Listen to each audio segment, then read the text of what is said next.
खुशामदीद नाजरीन, मैं हूं उमर जावेद। नाजरीन, आपने अक्सर ये सुना होगा, देखा होगा कि पाकिस्तान में जो मईशत के माहिरीन हैं वो ये बात करते हैं कि हमें माशी तरक्की के लिए वेस्टर्न मॉडल को फॉलो करना पड़ेगा, मगरबी जो तर्ज मईशत है उसको फॉलो करना पड़ेगा।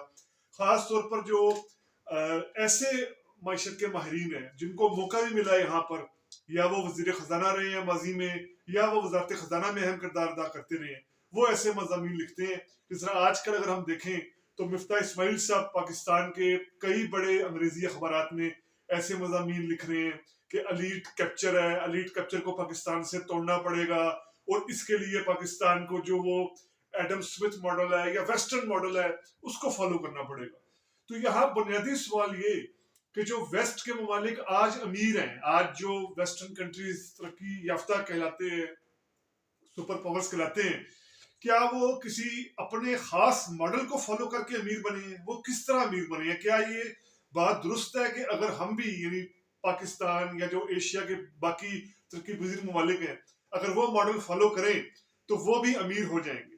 देखिए, वेस्टर्न ममालिक की अमारत को समझने के लिए हमें बुनियादी तौर पर समझना पड़ेगा कि 15, 16, 17, 18 सेंचुरी में, बल्कि किसी हद तक 19 सेंचुरी में भी जो वेस्टर्न ममालिक का इंपीरियलिस्ट करेक्टर रहा, यानी जो साम्राज्य उनका करेक्टर रहा। जैसे आप देखिए कि जो यूरोप के शुरू के साम्राज्य ममालिक थे, जैसे पुर्तगाल की आप मिसाल लें, स्पेन की आप मिसाल लें, 15 सेंचुरी में।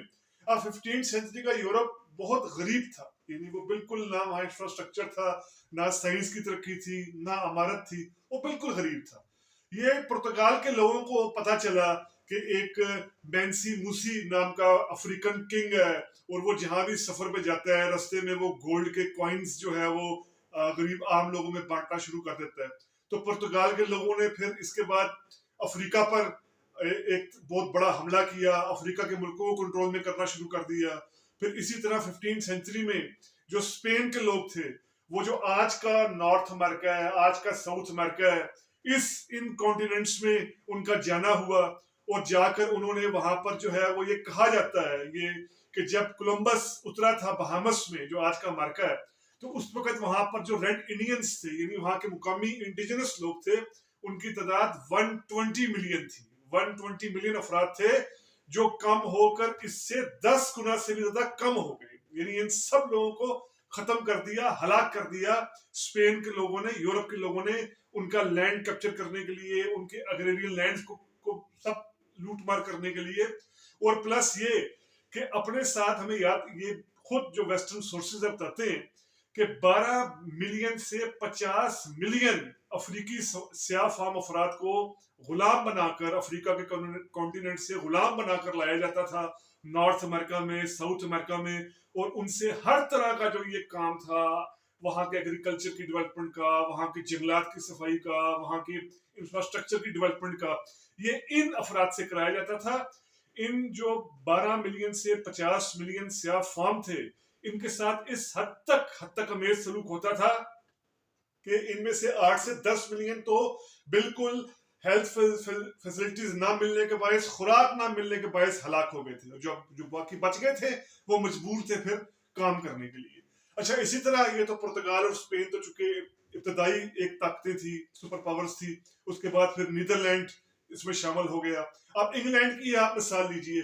अब इंग्लैंड जो है जब इंडिया में आया, इंडिया में उसने कंट्रोल किया, यानी इंडिया से मुराद जो आज का सब कॉन्टिनेंट है, पाकिस्तान, इंडिया, बांग्लादेश, इधर उसने कंट्रोल किया।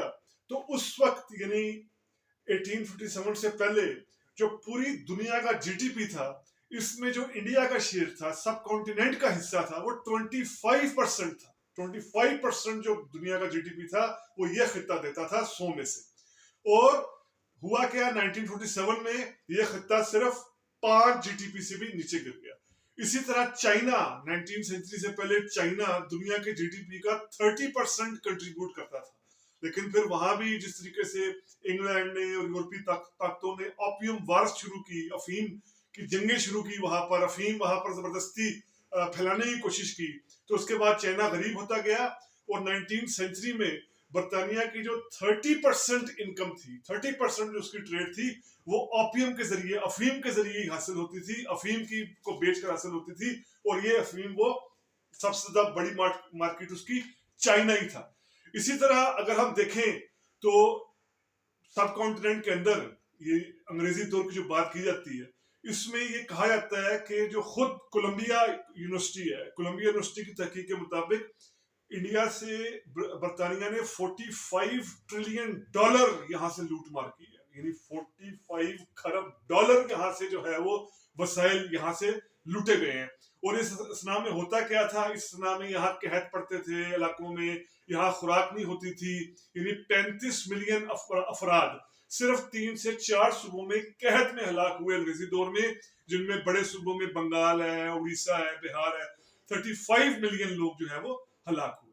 तो ये जिस तरह मैंने पहले मिसाल दी कि अमेरिका की तरक्की जो है वो स्पेन, पुर्तगाल, यूरोपीय ताकतों ने जो वहां की पुरानी तहजीबें थी, इनकैन तहजीब थी, एस्टिक तहजीब थी, मायन सिविलाइजेशन थी, उनको तबाह बर्बाद किया नॉर्थ अमेरिका में, साउथ अमेरिका में।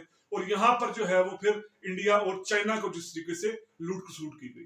अब जो आज ये कहा जाता है जी कनाडा की तरक्की देख लें, ऑस्ट्रेलिया की तरक्की देख लें, न्यूजीलैंड की तरक्की देख लें, तो ये बात भी याद रखनी चाहिए कि ये तरक्की भी दरअसल मुर्दे मिन्नत है जो वहां से मुकामी अफराद को खत्म किया गया और नॉर्दर्न्स को खत्म किया गया, मुकामी अफराद के वसाइल को लूटा गया, खसूटा गया और फिर भरपूर तरीके से इस्तेसाल किया गया। तो ये बात, और फिर अगर हम सिर्फ वेस्टर्न ममालिक की मिसाल ना लें, जापान की मिसाल लें जो एशिया का सबसे तरक्की याफ्ता मुल्क था, तो ये याद रखना चाहिए कि जापान ने जिस तरीके से फार ईस्टर्न कंट्रीज में लूटमार की है, जिस तरीके से उसने चाइना के शुमाल मशरकी इलाके पर कंट्रोल किया, जिस तरीके से जो आज का मशरक बईद है इन इलाकों पर कंट्रोल किया, और ये कहा जाता है कि जापान ने दूसरे जंग अजीम तक इन इलाकों के 30 लाख से ज्यादा अफराद जो है वो हलाक किए थे। तो चाइना का भी इंपीरियलिस्ट परस्यूट है। फ्रांस आप देख लें, फ्रांस ने खुली लूटमार, जो ये पूरा आधे से ज्यादा अफ्रीकन कॉन्टिनेंट है इस पर, फार ईस्ट के ममालिक पर, यहाँ पर खुली फ्रांस की तरफ से लूटमार होती रही है, इंपीरियलिस्ट लूटमार होती रही है। अमेरिका के बारे में ये कहा जाता है जी उसने कभी किसी मुल्क पर डायरेक्ट कंट्रोल नहीं किया, ये भी गलत है। मॉनरो डॉक्ट्राइन आप देख लें, वो थी ये कि साउथ अमेरिका पर सिर्फ अमेरिका अपनी अजारादारी करेगा। और खुद अमेरिका की यूनिवर्सिटी की तहकीकात के मुताबिक अमेरिका ने पिछले 200 साल में 223 मरतबा अपनी सरजमीन के अलावा दूसरे मुल्कों पर अटैक किया है। यानी जो अपने दफा में नहीं बल्कि ऑफेंस किया हुआ है 223 से ज्यादा मरतबा। तो ये सब मिसालें साबित करती हैं कि हमारे यहाँ जो ये मिसाल दी जाती है जी कि हमें वेस्टर्न मॉडल अडॉप्ट करना पड़ेगा इकोनॉमिक तरक्की के लिए, माशी खुशहाली के लिए, मगरबी माशी निज़ाम को अडॉप्ट करना पड़ेगा, वो दरअसल गलत है। ये गलत बात कर रहे हैं, या अवाम को धोखा दे रही हैं, या उनको खुद इल्म नहीं है कि वेस्टर्न जो बड़ी पावर्स हैं, अमेरिका, इंग्लैंड, फ्रांस, इटली, बड़ी जो ताकतें हैं, उनकी तरक्की जो है वो सिर्फ अपने माशी निज़ाम की मुनत नहीं रही, बल्कि वो पूरा एक इंपीरियलिस्ट बैकग्राउंड मौजूद है टिल 15, 17, 18, 19 और 20 सेंचुरी का भी। तो बहुत शुक्रिया नाजरीन।